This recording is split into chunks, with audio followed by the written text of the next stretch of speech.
This is Sarah Stewart Holland. This is Beth Silvers. You're listening to Pantsuit Politics, where we take a different approach to the news.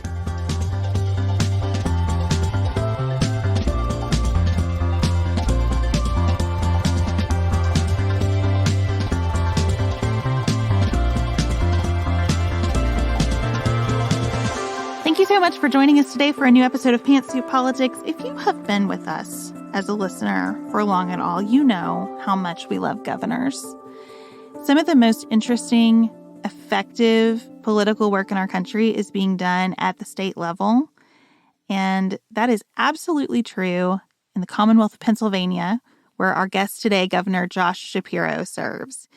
Governor Shapiro has taken an approach to governing that prioritizes efficiency and enacting real, practical change for citizens, meeting people exactly where they are, thinking about how government can really go to work for us.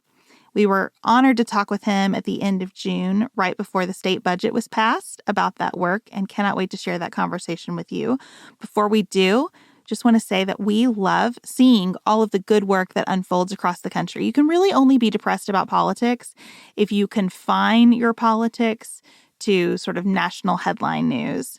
When you see what's happening in communities all over the country, there's some challenging stuff there too, but there are so many people who are so inspiring in their leadership and their vision. And Sarah and I love connecting in real life. So if you would like to have us come to your school, your workplace, your organization to talk about hard conversations, navigating disagreement, harnessing disagreement as a strength, we would love to do that. You can reach out to Elise, hello@pantsuitpoliticsshow.com, and we will have conversation about how we might come to your community. We are thrilled to be sharing our conversation with Governor Shapiro today. It is a great one that we know you're going to appreciate, especially considering you might be seeing his name on the new shortlist of potential VP candidates. While we can't speak to that, and we may even have that question resolved by the time you hear this tomorrow morning at the pace things are going, we knew we couldn't release this episode without some thoughts from Sarah and Beth about the huge shift in the presidential race over the weekend. Joe Biden has chosen to suspend his run for re-election and has fully endorsed his Vice President, Kamala Harris, as his successor.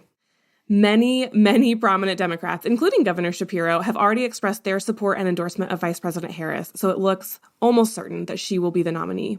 There was also a massive swell of grassroots support and donating on Sunday evening after the news broke. We will, of course, have lots more to say about all of this in the weeks and months ahead. We will be back to more regular programming in August. For today, though, you are going to hear Sarah and Beth share their early reactions. They recorded overnight from Japan and Scotland, respectively. Then, after that conversation, you'll hear our wonderful chat with Governor Shapiro. If you want to learn more about Vice President Harris, I have linked 2 of our previous episodes in the show notes. One is a 5 Things You Need to Know About Kamala Harris episode that we did in 2020 when Joe Biden selected her as his vice president. The other is an episode of our premium show, More to Say, that Beth did last year about Harris's accomplishments as VP. I've made that episode free to everyone through our Patreon page, so you can find both of those linked in the show notes of this episode. Thank you all for understanding the limits of our audio abilities during all these breaking news moments that have occurred while Sarah and Beth are out of the country. Huge thanks to the team at Studio D for making them sound as good as possible and working with us while we have just continually changed up our plans on them. Next up, Sarah and Beth on the fresh look of the 2024 presidential race.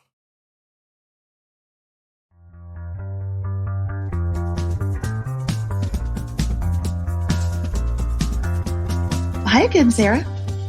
I'm wondering how you are and where you were when you received the latest history-making news that has occurred while we are supposed to be on vacation. Yeah, this vacation is news-filled, is how I would politely put it. So I woke up in Osaka, Japan on Monday morning to 130 text messages, and I thought, oh my God, it happened. He dropped out of the race. I need a second. I saw my text messages. And you know what's so funny though? I did not have as visceral a reaction to that as I did to the moment I read on Twitter that Nancy Pelosi didn't believe he could win and she was working to get him to step aside. That in that moment when I read that, like I started to cry and it washed over my body so intensely. And this, I just thought, okay, finally, like it was really getting to drag on. It's far as I'm concerned. So this didn't happen a moment too soon as far as Joe Biden stepping out of race. Well, I was in Inverness. We just came back from a day on Isle of Skye, and we had dinner and had gotten back into our flat here. And we were talking with Ellen. She was kind of having a little bit of a meltdown. Everybody's getting tired. And in the middle of it, the news popped up, and I was like, okay, well, I'll get back to this in a second. We're just going to deal with where we are right now. I agree. I have not felt very emotional about this since the debate, really. And I think it's because I have for a long time felt that it was wrong for him to run again and wrong to continue the campaign. And what has been especially clarifying to me are all the people who are mad at those of us who believed he needed to step back, saying constantly, when are you going to put this to bed? Because the answer to me is it's not going to bed ever. If he won in a landslide, if he cleared the Electoral College, had a huge mandate from the country, he still would be the president and there would still be scrutiny of his ability to do the job. Every single time he came to the microphone, there was never going to be a day when people stepped back from this because it's real. And you can think about it being real in a matter of degrees. But I think our nation would have spent 4 years, assuming he could have won, which seemed increasingly unlikely to me. I think our nation would have spent those 4 years on the edge of our seats every time something really monumental was taking place and we needed him to show up for it. And that is not fair to him. It's not fair to his family. It's not fair to the country. So I haven't felt emotionally tied up in it as much as just feeling a sense of relief that we're finally going to get to move on here. Yeah, because there was no plan. There's no argument to win against the march of time. Right. There's no strategy to undo aging, despite what the $1 billion anti-aging beauty complex will try to tell you, right? Like it's a one-way direction. And, I've been following this more closely than I wanted to on my vacation, more closely than I wanted to admit to on my vacation. And it was just exhausting, the up, down every day. Okay, he's considering it. No, he's dug in. This like Lion of Winter, King Lear at Rehoboth Beach. I was not here for it. Like, I'm so delighted that he has stepped aside. And I know it was easy for me to sit here and say, what's the big deal? The writing's on the wall. And I have no idea what it would be like to see your 50 years in public service come to end this way. Like, I can see all that. And also, it didn't need to be like this over the last 2 weeks. I'm glad it's over. I think we will unify even quicker. But I guess I was frustrated with it, but also, it's true what I've been telling Griffin about Kamala Harris as we move to this new phase. Like, he's a human. This is a very human reaction. These people are just human beings. The journalists, the representatives, the senators, the podcasters, the whatever, we're all just human beings. And this was an emotionally exhausting human interaction. But I am just enormously relieved that he finally decided to step aside. And I am willing to praise him for this patriotic act now that he has done it, and to look back on his years in public service and give him all the praise that he deserves. Yeah, I think that it has been understandably fraught for him and for everyone. I cannot imagine how difficult it must have been for him over the last couple of weeks to have people he's been close to, allied with, publicly saying that it's time for him to step back.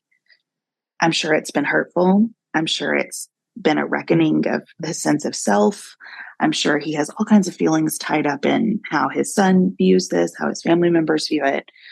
And I think it's been so emotional for the public because this doesn't happen in a vacuum. It calls to mind situations that everyone has navigated in their lives, just on a different scale, with different sets of considerations and different responsibilities. And so I constantly try to remember, even when I think about my experiences with aging, yes, that's relevant. And you have no concept what it's like to be the president of the United States, and the immense stress and the immense demands and the immense responsibilities. I read about it all day, every day for a living, and I still can't put my body in that space and know what that takes and what it takes from you and what it exacts on you. And so I try to like step back from my imposing of my own experiences onto this because of that. But it's hard. It's been hard on everybody. Yeah, I mean, remember when Donald Trump ran for president for months and then sat in that meeting with Barack Obama and just watched it wash over his face? The entire video of what he had to face. Like, you just don't know until you know.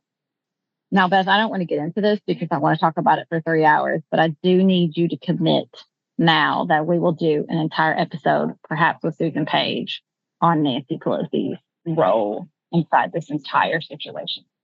I think that is probably the most important thing we can dissect on the other side of this. Oh my God. Yes. Because we have not seen someone so clearly answer that call for leadership in such a dramatic way. And I want to do kind of the what ifs, you know, if that had happened sooner for Democrats, if someone had done it for Republicans back in 2016. There are so many break glass moments where no one would break the glass. And it's incredible to me that she chose to do it here and that she did it in such a calculated way. I mean, I thought the memes were great. Yes, I commit to a long conversation. Oh my God. Pelosi. I'm going to be talking about it for the rest of my life, Nancy Patricia Pelosi, for the rest of my life. Okay, so now I guess, you know, as we do this quick processing, we got to talk about your girl who you've been standing for this whole time, Kamala Harris. I mean, are we even pretending like she's not going to be the nominee? We're not doing that, right? We're all just deciding. This seems like we've decided. I feel like we've decided.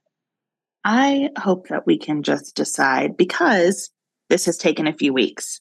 I might have felt differently about that a few weeks ago. I wouldn't have, but I could have made a better argument a few weeks ago. But now with the compressed time that we have, I think it is really important to just they've raised like $47 million since he announced, right? So I think the enthusiasm is there. She has the experience. Can you think of how she could have better handled this weird interregnum that she's navigated? I mean, she's been very graceful through a very, very hard time. Yep. No, 100%. I mean, also Charlie XCX has weighed in, so I think that's probably all we need to know. I can tell you that my 15-year-old has already added coconut to his new profile name, which I think is K-Hive or some version. And that's the most exciting part to me, to see him I'm going to cheer up, like to see him excited and not cynical about a candidate. He said, we've all forgotten what it's like not to just run against someone, but to run for someone you're excited for. Now it's adorable saying we've all forgotten you're going 15, but like, it's just so wonderful to see your own child, much less all these other young people, excited to say like, okay. And it's just like not young people, all our listeners who called their reps and called their senators and called their governors and said, no, we don't want this.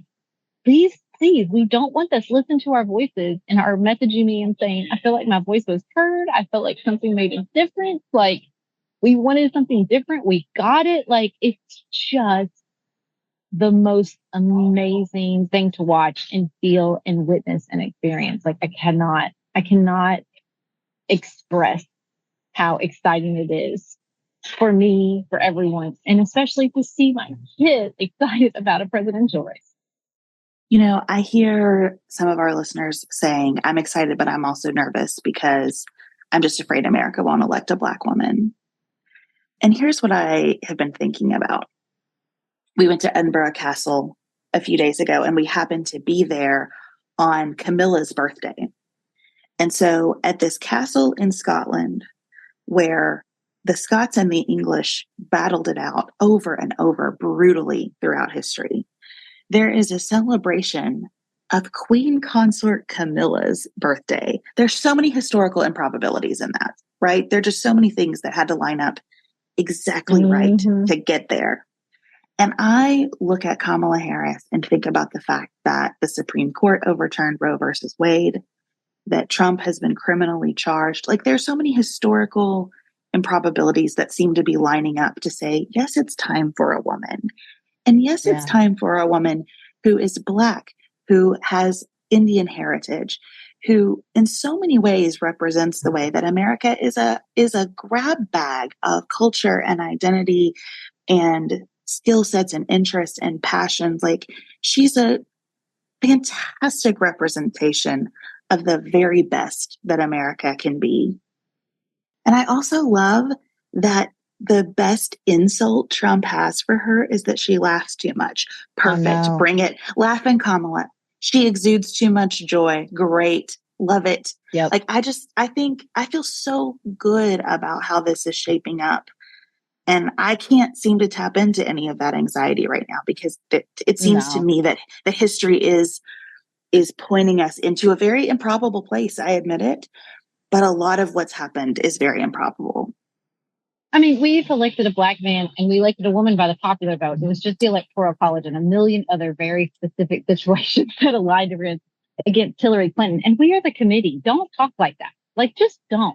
Don't talk like people aren't ready. Like, I just feel like, not to sound completely woo-woo, and I believe in electoral strategy, and Griffin and I are already plotting which swing states we want to go knock doors in for Kamala, but like, just don't do that. That feeds on an energy. Like, anxiety lies, like, don't let this, it's almost like this caricature of America takes a place in people's brains and they decide, what we're capable, what we're not capable of. And especially after electing Barack Hussein Obama twice, Donald Trump once, like, obviously we can surprise ourselves in lots of different ways. So like, just, I don't have any anxiety about that. I think that we have plenty of time to define her positively. And I really think Nikki Haley was right the whole time. Whoever decides not to go with the 80-year-old is going to win.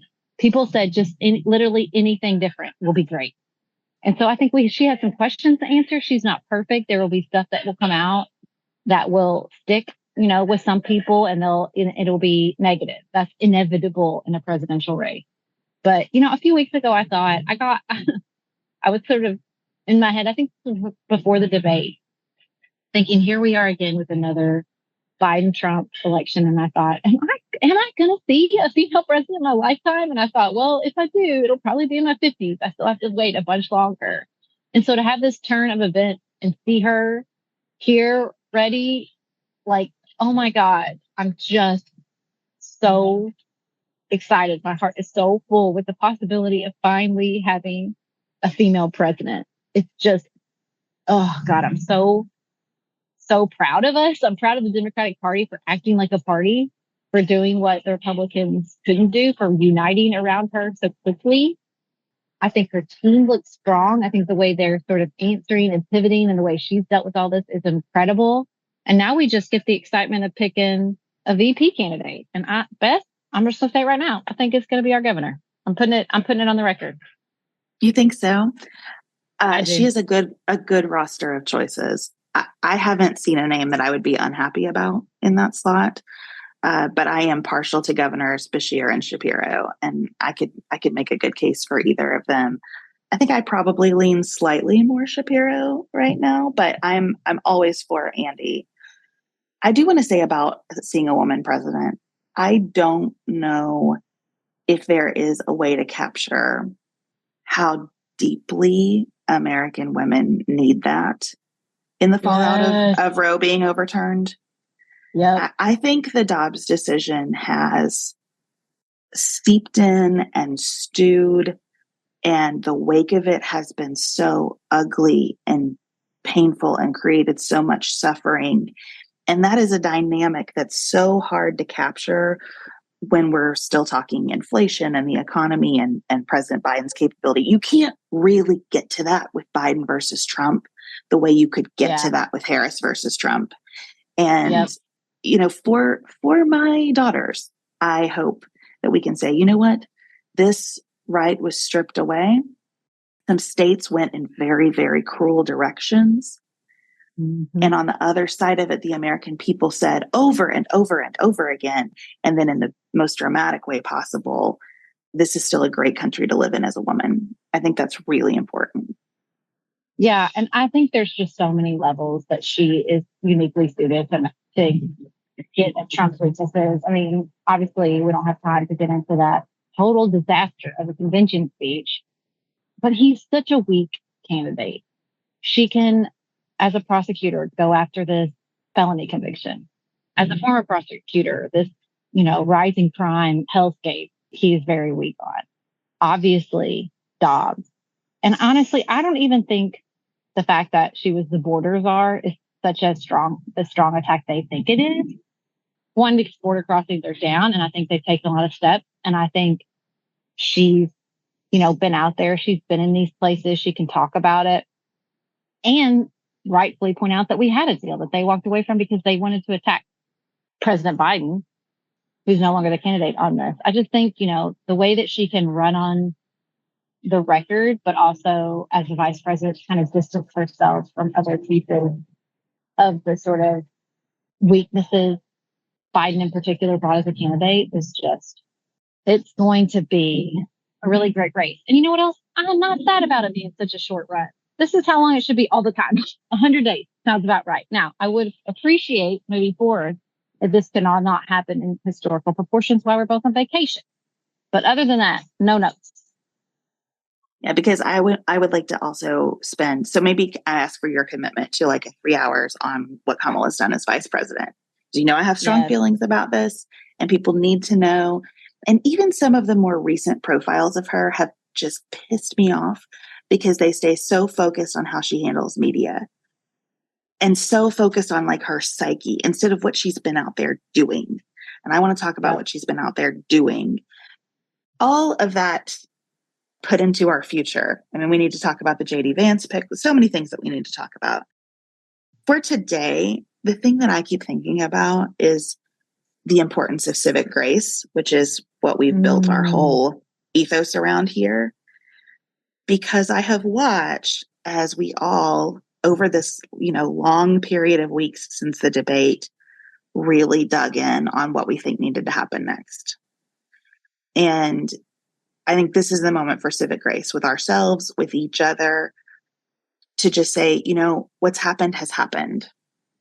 And probably all of us would rewrite some part of it if we could. But what's happened has happened.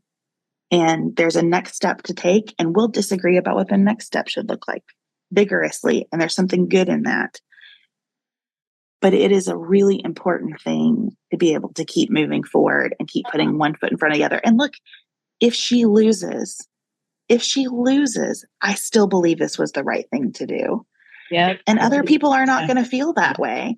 And so on the other side of this, we're going to have a measure of civic grace because there isn't like a battle plan that is circumstance proof or that is voter proof. I just hope that we can all look at each other and say, you know what, we really disagreed about this. And that's okay. That's good. That's healthy. And now we get to go on to the next step. And I'm excited to take that step with you because we're together through it. Yes, definitely excited. And this isn't anything I've ever said on a Fancy Politics podcast before, but I got to wrap up because I'm getting rained on. All right. Well, enjoy your day in Kyoto. And we're going to Loch Ness today to see one of the world's great mysteries. And I'm excited to be back with you where we can really sort through all the things that need to be sorted through. Same. Next up, Governor Josh Shapiro.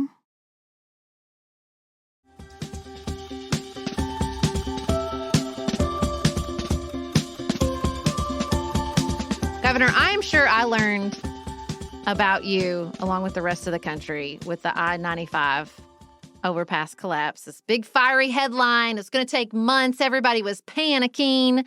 Yeah. And then 6 weeks later, Gritty and the mascots rolling across the overpass.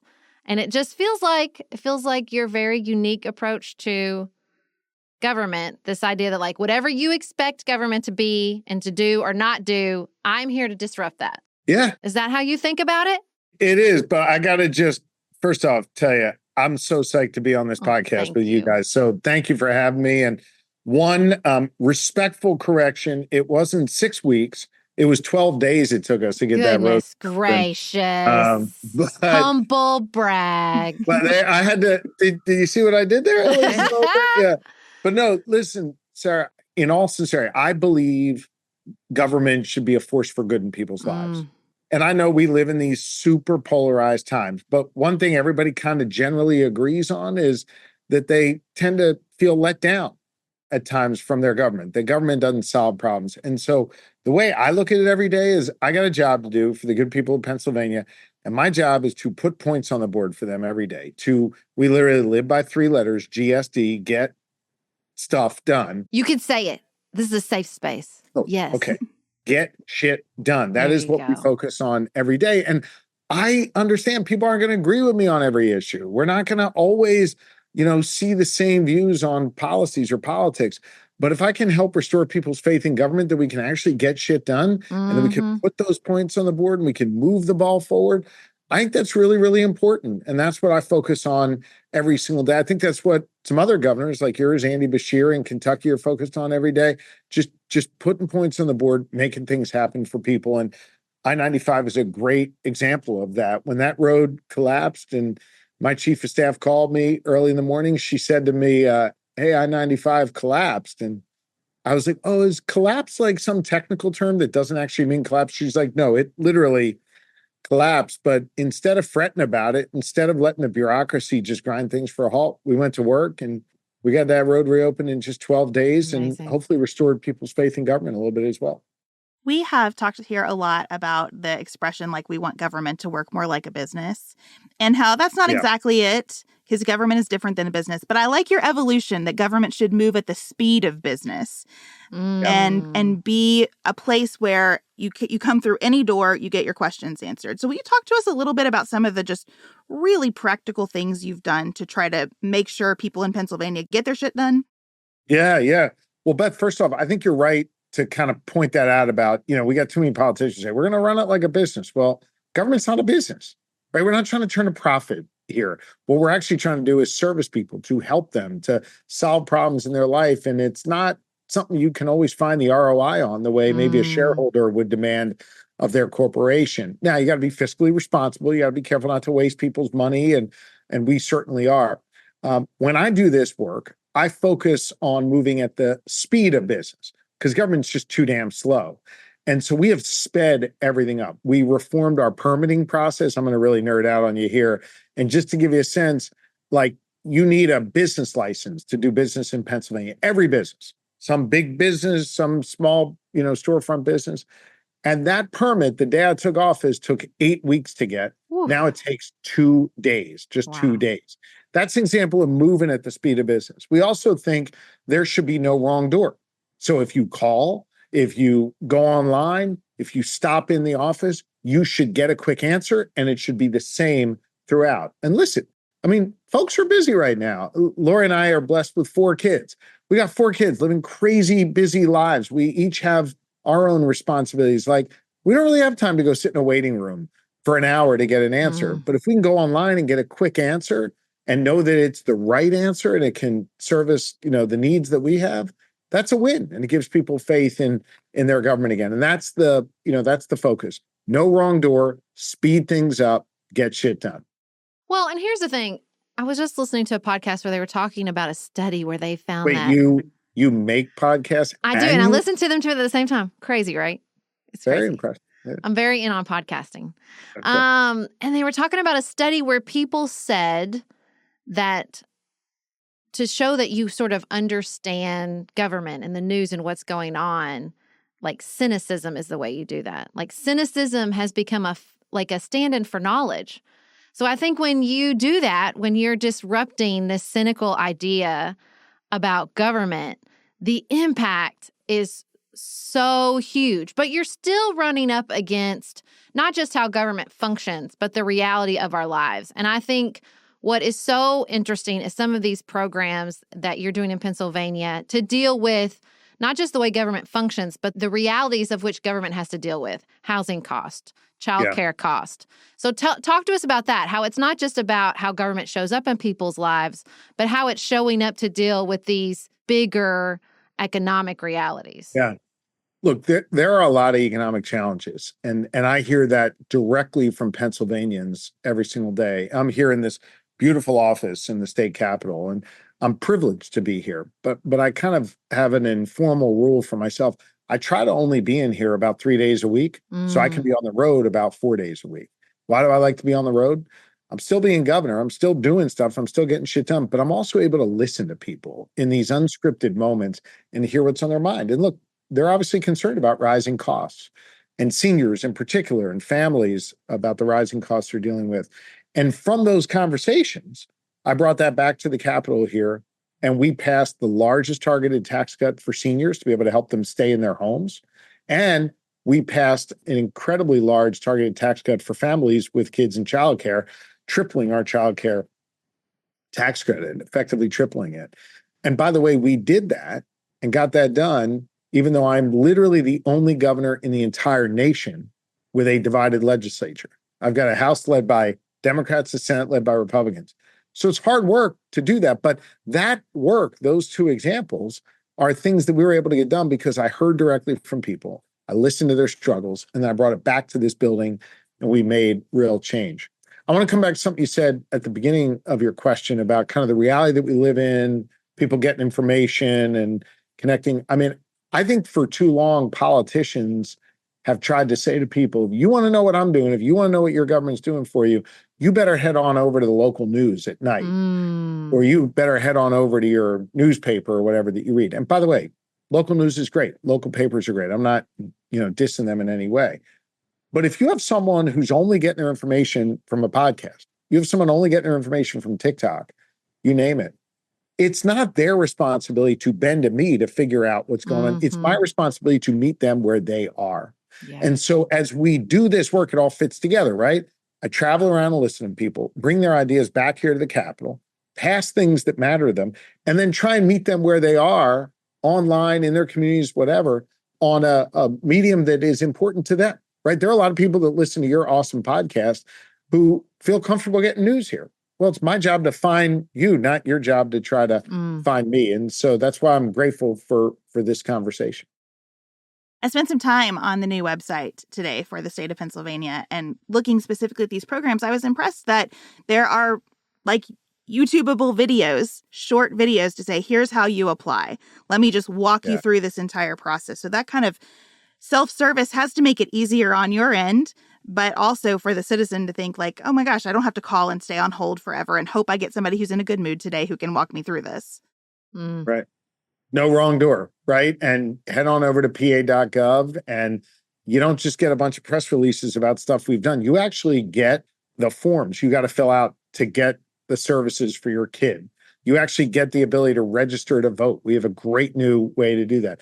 You get the ability to sign up for, a place to park your RV at our state park so you can stay over. By the way, our state parks are free. Come visit us in Pennsylvania. And so, we just want this to be service oriented. And that's why, under the leadership of Annie Newman and Bree Pardo, we have totally revamped our website, pa.gov. And we think, we got work to do and we got ways to go. We're kind of still in our beta phase, but we think we're light years ahead of where we were. And I think we're ahead of where a lot of other states are right now. Well, and I want to talk about how you think about not just the way government runs, but the way, the type of people you surround yourself to fill those government positions. We saw that you signed an executive order saying that 92% of state government jobs open to people who do not have college degrees. I mean, that's 65,000 jobs. Yeah. And so I love that order and thinking about the requirements. So how did you think about not just the actual employment requirements, but the type of person you want building that website and the type of person you want answering that phone if there's no wrong door? Well, for me, it really starts with treating everybody with respect. And I think for too long, and not just here in Pennsylvania, but I'll just speak about Pennsylvania in particular, we sort of established these artificial barriers to entry. We said, if you don't have a college degree, which is not attainable for some people, whether for economic reasons or others, then you need not apply. And as a result, we were shutting people out who could really contribute to the Commonwealth. People with incredible skills, whether in the military or at a union hall, you name it. And we basically kind of gave them the back of the hand and said, don't show up here. I signed that executive order because it was about respect and it was also about competitiveness. You see, I think if we have a bigger tent that we're pulling in from, we're going to have a more skilled workforce, a more diverse workforce, and we're going to be stronger when it comes to solving people's problems. And by the way, in the year or so since it has been in effect, just over 60% of our new hires do not have a college degree. Think about that. That's huge. And so we're just saying, everybody, we respect you and our doors are open. Relative to kind of broader decisions on who occupies these positions of authority, it is very important to me to have diversity in our ranks. And I want to be clear, diversity is not just apparent diversity. It's also how you grew up, what your political affiliation is. Were you from a rural community or an urban community? I like having people around me who have different views than me, who have different political philosophies than me, who challenge me when we're sitting around the table trying to make big decisions. And in taking that approach to filling out my cabinet, my senior staff, we've achieved not only, I think, the most gifted and talented staff around, certainly in the nation, I believe, but we also have extraordinary, what I'll call sort of that apparent diversity. We have more women in positions of leadership than men. We have a more diverse cabinet than ever before. I've got a Republican that I appointed to the Department of State, which oversees our elections. Think about that. In these polarized times, I'm a Democratic governor. We've got a Republican leading our Department of State, which oversees elections, because I think the administration of elections shouldn't be a partisan issue. Obviously, we can have our partisan opinions on who we ultimately go vote for, but the administration of it should be above politics. That's an example of diversity as well. So I think it is really important that you have no artificial barriers to entry, and that I surround myself with people from all different walks of life who have different talents, different perspectives, different approaches. And as a result, I think I can be a better governor because of them. I think what's really exciting, especially about the college requirement, but all of this cultural change that you're bringing about, we are accustomed to hearing from government officials, we could do everything so much better if we had more money. Everything needs more money. Yeah. And a lot of things do need more money. That's true. But I love hearing some things, it's not just about money. It's about the attitude that we bring to it, the posture and the types of people that we bring into these roles.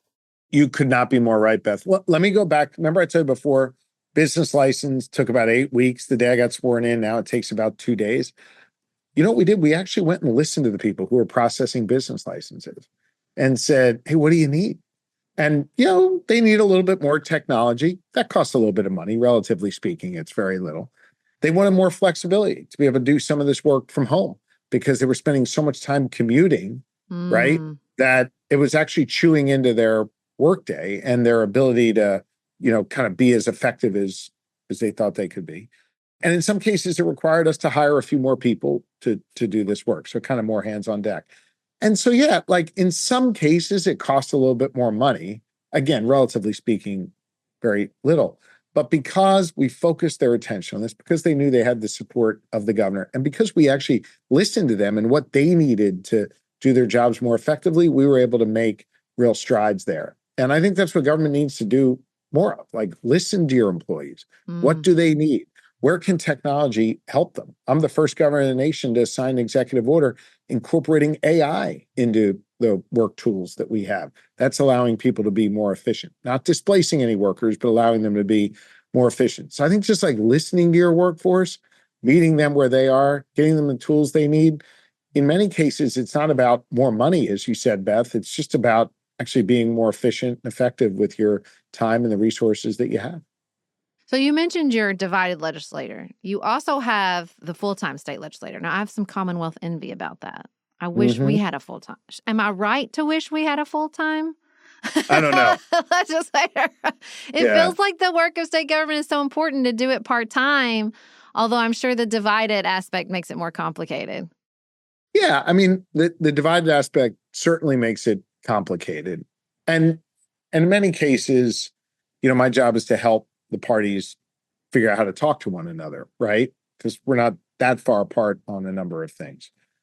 I think it depends, right? I mean, I would like to see our legislature maybe have more focus in their sessions so that we don't have these long gaps where they're not here and then there's kind of a rush to do things. Like Congress.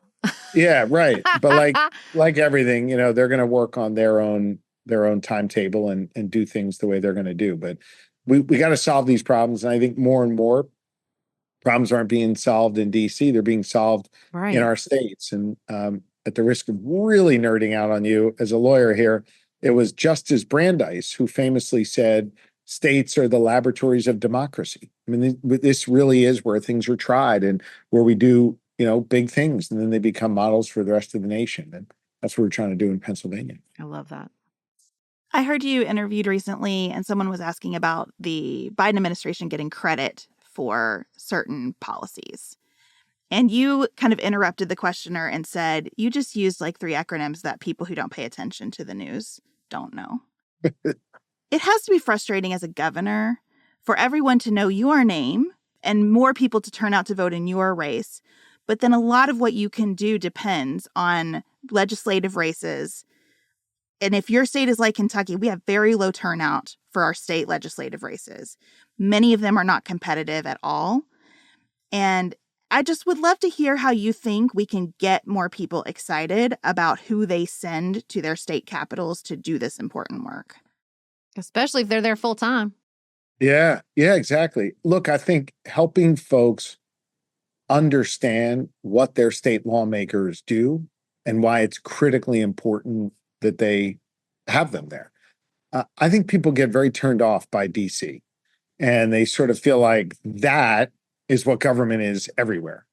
And that's not the case. It's not the case in Kentucky under Andy Beshear's leadership. It's not the case, I think, here in Pennsylvania under my leadership. I think folks need to understand that if you care about your kid's school, if you care about public safety, if you care about your fundamental freedoms, these are all issues that are being decided in the states.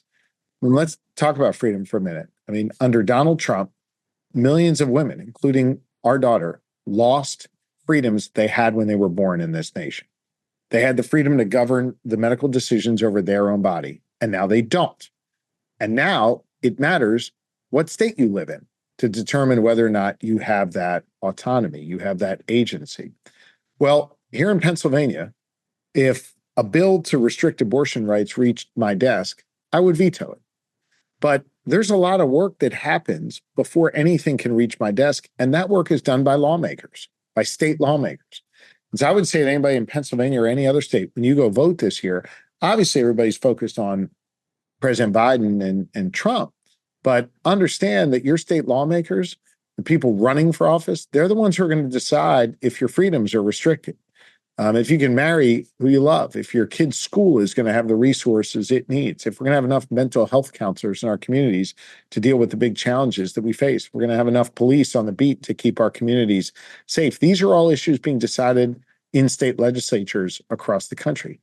And today, we have more than a third of women in this nation who live in states where they've lost their freedom to be able to make a decision over their own body.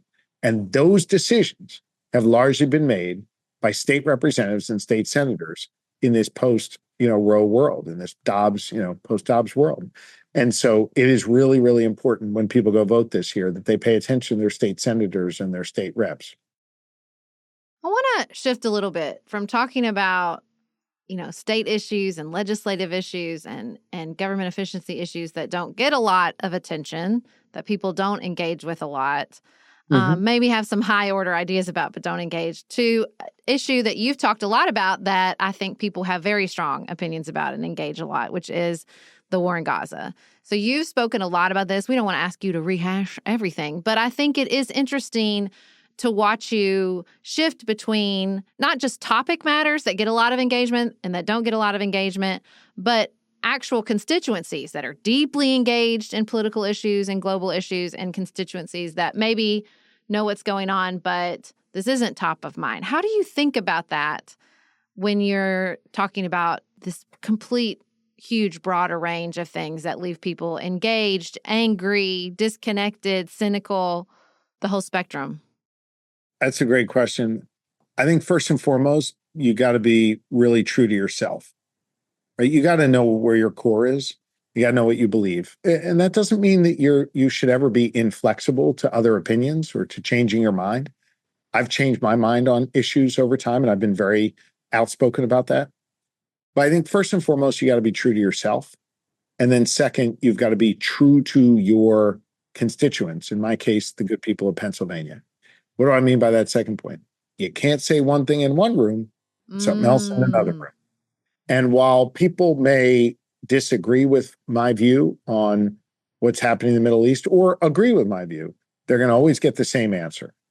I think it is very, very important that leaders speak and act with moral clarity always, but in particular when you're dealing with issues like what we're seeing in the Middle East, where on October 7th, 1,200 people were murdered and, women were brutally raped and kidnapped and sexually violated.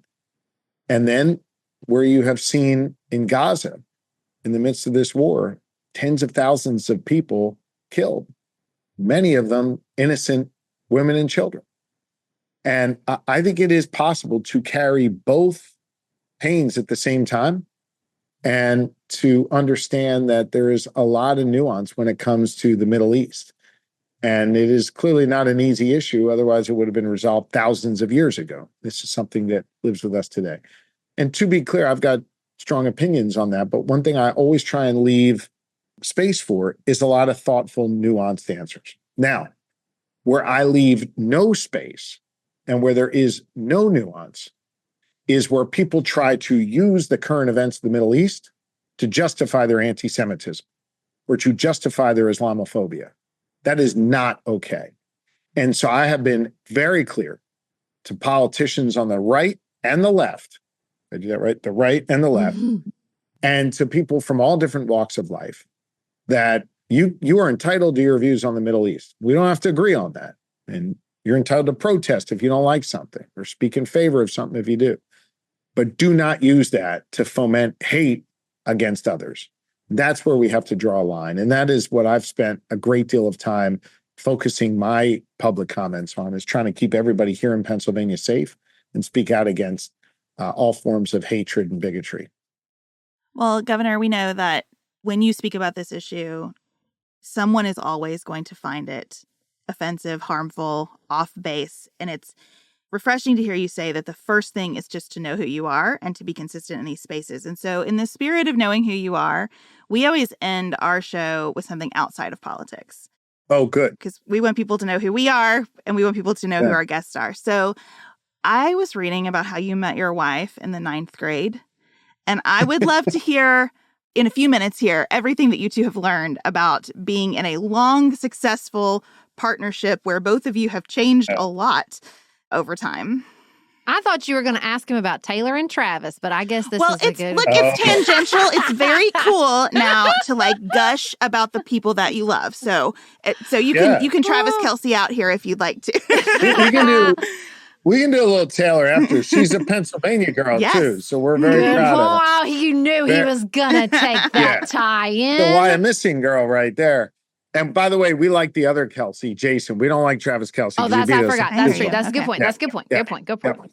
No, listen, I met this girl in the 9th grade and I flirted with her like crazy and kind of, I guess, wore her down by the end of the 9th grade. And she finally agreed to, go out with me, which in the 9th grade literally meant that we were going to go to Goodnoe Farm and get ice cream together. I mean, that literally was what we did. It was across the street from her house. And I was just like madly in love with her. And I don't know.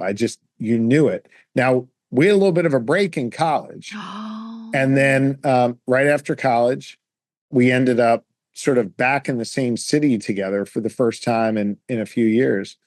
And 6 weeks, literally, after we sort of ended up back in this city together, I proposed to her. I just knew. And she said yes. And we've been blessed to be married for 27 years. And we are incredibly blessed with 4 amazing children. Now, what I would say to answer your question, and far be it for me to give marriage advice to others, but I'll just say this. I don't know. I think 27 years. You've logged some hours. You're good. You're good. Yeah, she put up with me a long time. I mean, I will tell you, it's not like I knew I wanted to be governor. Hell, I didn't even know I wanted to go into politics. But I think even though our lives have changed so much and we're doing so many different things than we ever imagined, we focused on getting the fundamentals right and knowing that life would change. But if we had those fundamentals right when we started this, not in 9th grade, but when we started and got married, that we were going to be okay. So for example, faith plays a very central role in our lives. We were locked in on that. We agreed on that. We knew we wanted to have a family. We wanted to have kids. I don't know that we knew we wanted 4 or 3 or 2, whatever, but like we knew we wanted to have a family. We knew we wanted to center our lives around our kids. We knew, I think generally speaking, Lori wanted to be home with them. And, we kind of had the basics so that as life took these crazy turns for us, and we've been privileged to be in these roles as governor and first lady now, that we could sustain those changes in our lives. And I would also say that through it all, we have always focused on communicating. Like even when we're annoyed with each other or in a fight or whatever, we would always communicate. And the way we do that is we literally, and we're not together every single day, just given how crazy our lives are. And, sometimes she's at our family home, sometimes we're at the governor's residence. So it may not happen every single day, but darn near every single day we take a walk. And when we take that walk, we're not on our phones, we're not whatever, we are talking. And typically not about politics or, work. Sometimes it comes up, but it's mainly like about us, about the kids, about what's going on, how you doing. And I have found that over time, like having the basics set right when we started and then just constantly talking and communicating, that's been the key. And I feel really blessed. Lori's an amazing woman and an incredible first lady. And I'll tell you something else. She is an incredibly private person. And so for her now to be in this public role and be out front, speaking directly to Pennsylvanians, that was super uncomfortable for her. But she is doing an amazing job, and she has found her way of doing that. And she's pretty amazing. I think she's got 100% approval rating. I thought you said every day, and I thought you were going to say we exchange Taylor Swift memes, but I think a walk is nice too, if that's the other way you choose to communicate. No, we do love Taylor, though. She's great. Who doesn't?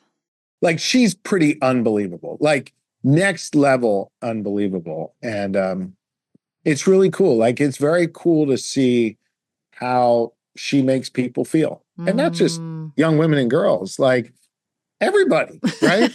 Grown-ass men feel good when they hear Taylor Swift. And I'll tell you something else I thought was really cool.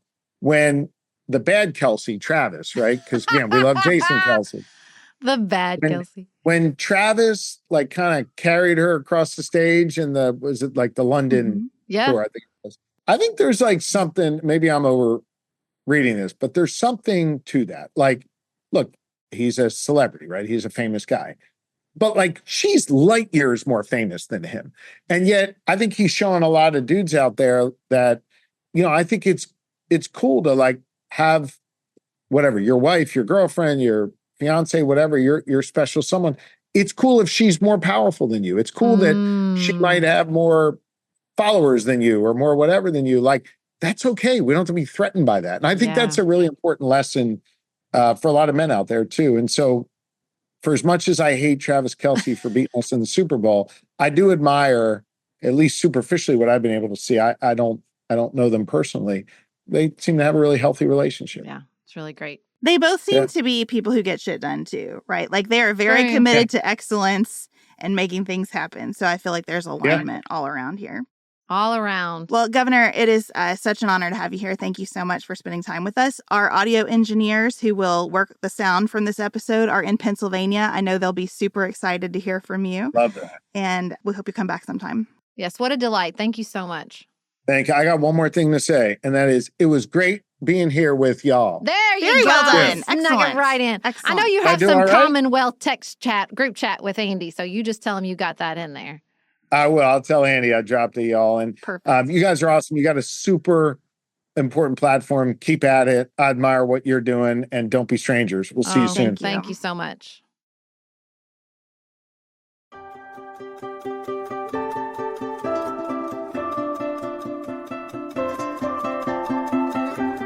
Thank you so much to Governor Shapiro for joining us today. He mentioned a couple of programs, the property tax and rent abatement, child care program. We will put links to that brand new Pennsylvania website in our show notes so that if you are a resident of Pennsylvania and think you might qualify, you can easily access that information and get connected to your government. We'll be back in your ears on Friday with another episode of The Nuanced Life. Until then, have the best week available to you.